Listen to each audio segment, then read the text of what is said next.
जय हिंद साथियों। ईडब्ल्यूएस सरलीकरण क्रांति ये यलगार है आरक्षण के समान अधिकार की लड़ाई के लिए, राइट टू इक्वल रिजर्वेशन के लिए। और यह सरल सी लगने वाली बात में वाणी जरूर मेरी हो सकती है, लेकिन यह करोड़ों युवाओं के मन की पीड़ा है। हमारे संविधान की आत्मा समानता का अधिकार है। जब इस देश का संविधान सभी नागरिकों से समान व्यवहार की बात करता है, तब क्या ईडब्ल्यूएस में आरक्षित खेतीहर समुदाय आरक्षण में समानता की उम्मीद नहीं रख सकता?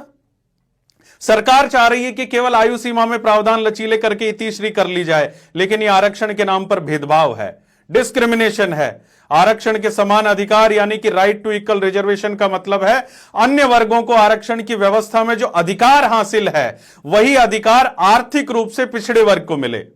तो ईडब्ल्यूएस के आदमी को आरक्षण में वही प्रावधान मिलने चाहिए जो बाकी आरक्षित समुदाय को मिले हुए हैं, चाहे वह आवेदन शुल्क हो या कॉलेज एडमिशन के लिए आवश्यक अंक हो या नौकरी में आयु सीमा की छूट हो या पंचायती राज या शहरी निकाय चुनाव में आरक्षण हो या भूमि भवन संपत्ति की छूट हो।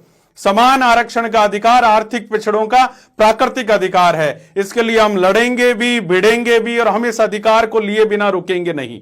याद रखना, यह लड़ाई मेरी नहीं, यह लड़ाई आपकी नहीं, यह लड़ाई हिंदुस्तान के पूरे उस वर्ग की है जिसने हिंदुस्तान को हिंदुस्तान बनाने में अपना सबसे महत्वपूर्ण योगदान दिया है।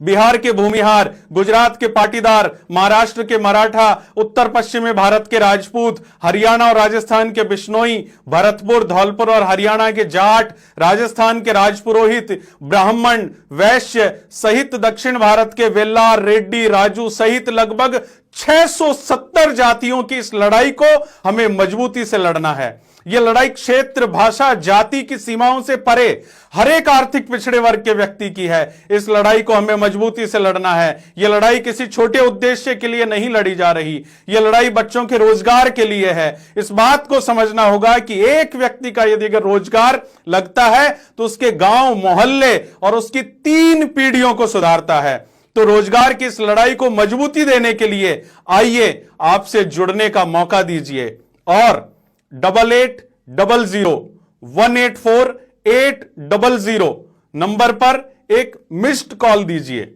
आपका एक मिस्ड कॉल इस बात का सबूत है कि आप जिंदा हैं, अपने अधिकार के लिए जागरूक हैं, और एक एक हाथ मिलकर हजारों लाखों हाथ जब मुट्ठी बांधकर क्रांति का आगाज करेंगे, तब सरकारें आपके और आपके संतानों की चिंता करने के लिए मजबूर होगी। इस वीडियो के माध्यम से कही गई बात यदि अगर आपको ठीक लगे तो सुनकर इसे अपने तक सीमित नहीं रखें, अधिक से अधिक लोगों तक पहुंचाएं और क्रांति की पहली शुरुआत इसे शेयर करके करें। और याद रखना, अपनों की बदहाली पर भी जो चुप्पी साधे रह जाते हैं, इतिहास के पन्नों में वो जीते जी मर जाते हैं। धन्यवाद।